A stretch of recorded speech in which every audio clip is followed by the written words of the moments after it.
Right now, nearly 1 in 3 listings in Tampa Bay are cutting their prices. Inventory is rising. Homes are sitting longer. So naturally, you're asking yourself, is this a crash? Or maybe it's just a long overdue correction.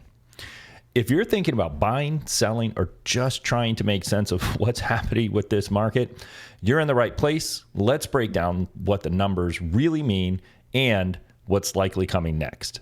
According to an article by Homes.com, Tampa Bay's median home price dropped to about $365,000 here in April, which is a 2.7% decline from last year. Now, 2.7% equates to roughly $10,000. Additionally, 29% of home listings have experienced price reductions, according to the article. And I'm seeing that in the market as well, here in the Tampa Bay area. We'll talk a little bit more about price reductions in a minute. Inventory is also on the rise, with active listings up 16% compared to pre-pandemic levels. And some of that is going to be attributed to the longer time on market. Homes are taking obviously longer to sell, as I just mentioned, which on average here we're seeing about 46 days, which is a 15% increase from last year. Now, 46 days means from the time you list to the time you go under contract. That's not 46 days to close. Once you go under contract, you're going to have an additional, 28 to 45 days before you close, or maybe even longer on occasion, but that's the typical closing time. Prices are dipping, listings are increasing, and homes, they're lingering longer, right? But does it mean we're heading for a crash? Let me know what you think. Drop a comment below, and while you're down there, don't forget to smash that like button if you get some value out of this content. I greatly appreciate it, and if you've got an idea for a video, I would love your input. So what's the difference here between a crash and a correction? So a market crash implies a sudden, significant drop in home values, which can be triggered by economic crisis or housing bubble bursts, just to name a few. A correction, on the other hand, is a natural adjustment where prices stabilize after a period of rapid growth. And we have seen a huge period of rapid growth. Think about the last 5 years. We've done videos on this, and we've gone up almost 50%. Our home values have gone up 15%. And that also increases the issues that we have with affordability, which we're going to touch on here in a second. So in Tampa Bay, the recent 2.7% price decline suggests a correction rather than a crash, according to Business Observer. And I would tend to agree with that. We've had a 2.7% price decline. That is hardly a crash. Now, could other factors affect this coming down the road? Yes, I don't have a crystal ball, but I'm just looking at numbers. Are we crashing? There's a ton of different factors, but I'm just looking at, in most neighborhoods, we are tending to see still year over year growth. So that means equity growth for your property year over year. When we look at compare month to month, that's what a lot of these numbers are. But when I look at a year, they're kind of a predictor. But when I look back at 1 year, we still made money on our properties. An adjustment follows years of substantial price increases during the pandemic. Now, when we see our inventory rise and we have these longer days on market, that indicates a trend towards a more balanced market. And if you've watched me before, I've discussed what a balanced market is. Remember, we don't want these big, sharp increases. We want little waves of adjustment, ups and downs, but constantly up and to the right on a graph. That's what we're looking for. Now, this gives buyers more options and negotiating power, right? The more equal we are, there's less power on either side, the buy side or the sell side. So that's what's called a balanced market. Buyers have more inventory to choose from, which is truly forcing sellers to really contemplate what they're doing. They can't just put their property up on the market anymore. It's more important now than it was over the past 5 years to spruce it up, make sure the yard looked good, throw some mulch in, pressure wash the driveways and sidewalks, clean the house, the inside, the outside, things like that. Think of it like this. When you go to trade your car in, you want to get the most out of your car. Everybody cleans their car up real good, takes it in. You want that first good impression. That's what we're supposed to be doing with our houses now. The days are gone where we can just throw the house up and then within 1 or 2 days, we've got multiple offers. Now, don't get me wrong. That does happen from time to time. But typically, houses, as we discussed, are sitting on the market for about 46 days. So we need to kind of settle in, get used to that. And that's something new for sellers in a lot of areas, not just Tampa Bay. We have to really think about that. So what's fueling the shift? So there's several factors contributing to this market shift. Affordability challenges, obviously. Home prices are up. And mortgage rates are over 6%. I think I just saw one today that came in at about 6.86%.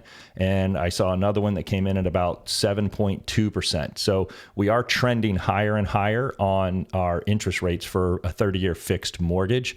Now, that is going to be very, very dependent on, the property, your area, and your credit worthiness. Just take that into consideration when you're shopping and shop around for a lender. You can get some deals right now. A $330,000 home at a 7.1% interest rate is roughly going to be, with taxes, interest, insurance, all the extras, you're going to be in the $3,000 a month if you're only putting around 5% down. Another factor is increased inventory. Obviously, more homes are on the market with inventory up about 16% from pre-pandemic levels. Price reductions is another factor. Sellers are obviously having to adjust expectations, which has really led to about 29% of listings seeing price cuts.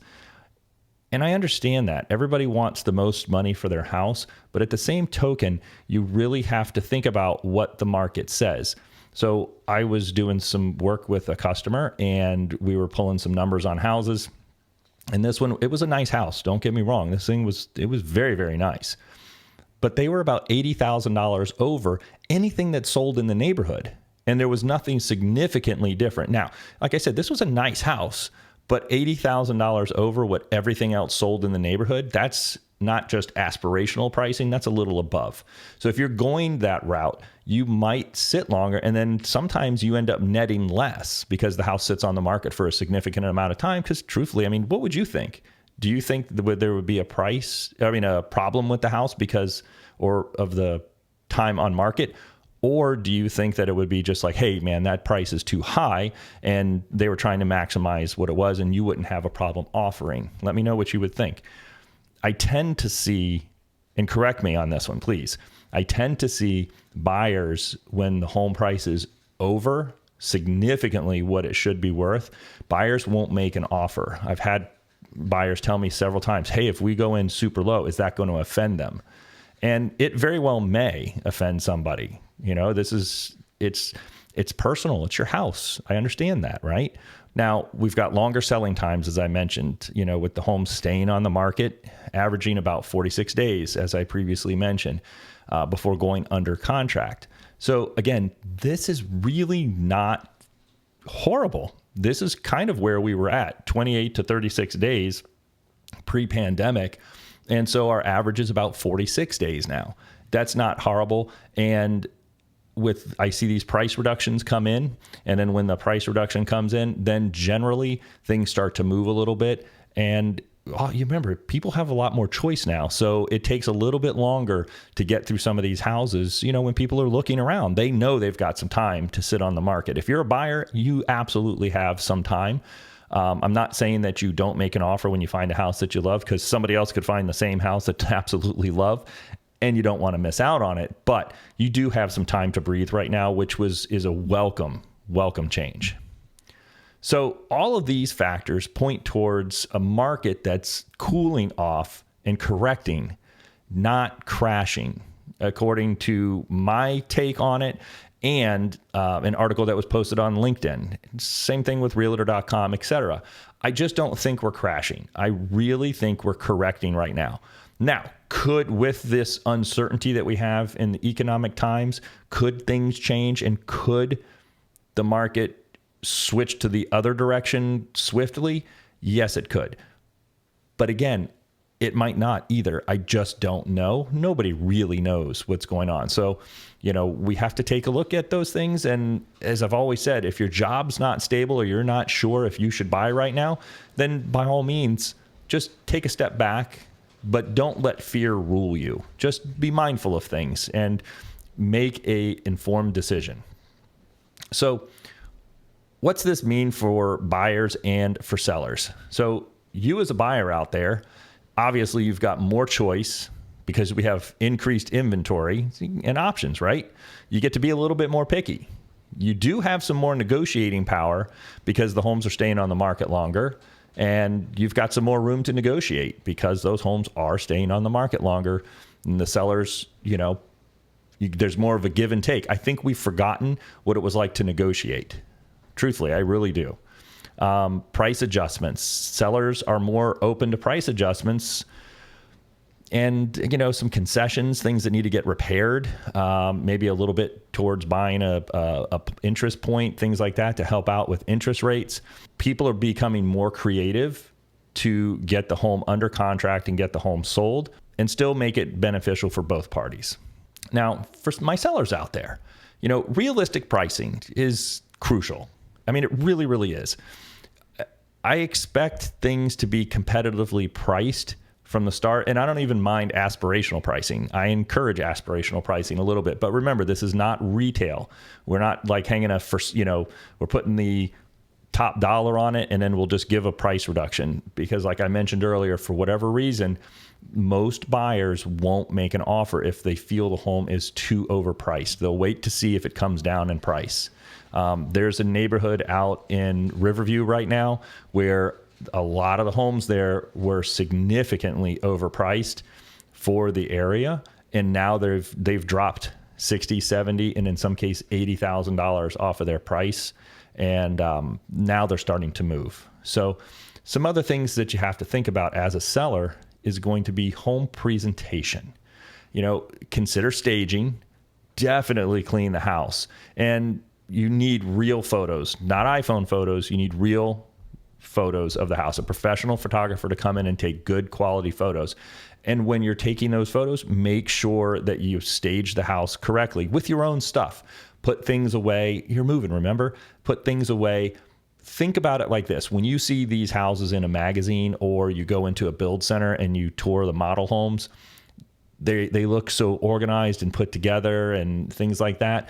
That's the look you're going to go for, to try to keep things as unpersonal as possible and as magazine worthy as possible that you can. Okay.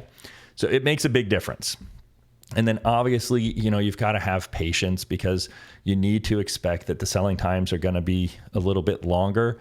And be prepared to negotiate. It doesn't mean you have to give away the farm, but just be prepared to negotiate. So in summary, Tampa Bay's housing market is experiencing a correction, in my opinion, and not a crash.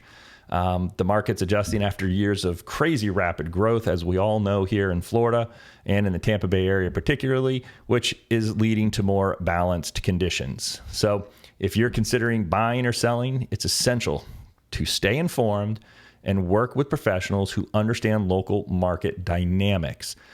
For more insights and updates on Tampa Bay real estate, don't forget to subscribe and hit that notification bell. I would greatly appreciate it. And I will see you on the next video. Thanks for watching.